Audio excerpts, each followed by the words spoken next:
play schedule?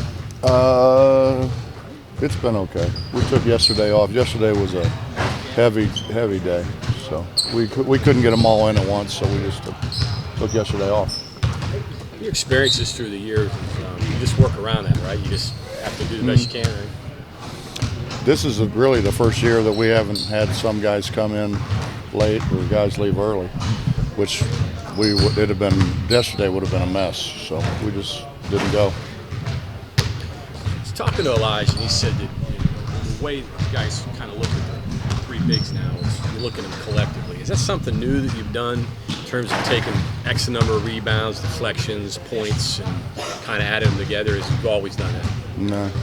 Well, yeah, you do that part of it, but I mean, Elijah plays as long as he can play, and he says he needs a blow, and we put Brandon in, and then Brandon goes in, and then kind of on the situation, the matchups, whether we put Elijah back in or put Sags in. It all comes down to matchups. Yeah. I mean, in the past, those all may come from Kenny or one player. Now you got to get it from multiple players. Well, it did with Devin, but I think we did the same thing pretty much with Nate and Sponge a year ago. It's getting out-rebounded. They've turned it over almost as many times as they forced turnovers. Are they offsetting that just by outside shooting, or what else have you seen? They've got three guys that over 80% of their shots are threes. So they're gonna really try to spread us and try to shoot a lot of threes. It's kind of interesting because we're going to have to make really good rotations coming out of traps because they're going to shoot it quicker than a lot of people would. Do you guys need this type of challenge at this point? I think anything different helps us. And, it's so much easier to teach when you have a frame of reference. So, if you can go back to say, well, you remember what they did to us and how they tried to attack us.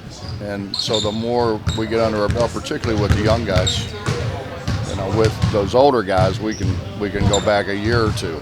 But with the younger guys, I think it's really helping them understand better. You may make a bit bigger of a deal of your 800th win than you'd like, but does it mean anything to you when you look back at it? It means I'm old. Been doing it a long time. Other than that, I don't know. I'm not very nostalgic. Is that the right word? Yeah. Sentimental. I always kind of ask you to wordsmith it for me, Right there. No. or as they say today, wrong. No, but along those lines, I've talked to a lot of the guys in your career, and they see one of your big strengths is your flexibility, which you wouldn't think that in the way you've adapted through the years. I mean, when you started, there wasn't a three-point shot, there wasn't a shot clock. You played defense completely different, but you've always managed to stay a little bit ahead of that. Why is that? Where did that come from? I want to win.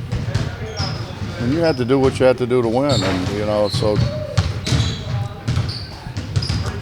the hardest thing is inconsistency. Be it inconsistency from your team or inconsistency from officials or inconsistency with game management or anything that has to do with affecting the game. And we try to have constants. We don't have, like in a press, we don't have a lot of rules, but the rules we have to be consistent with. Because everything the way we play, you have to have five guys working in unison or it's not going to work.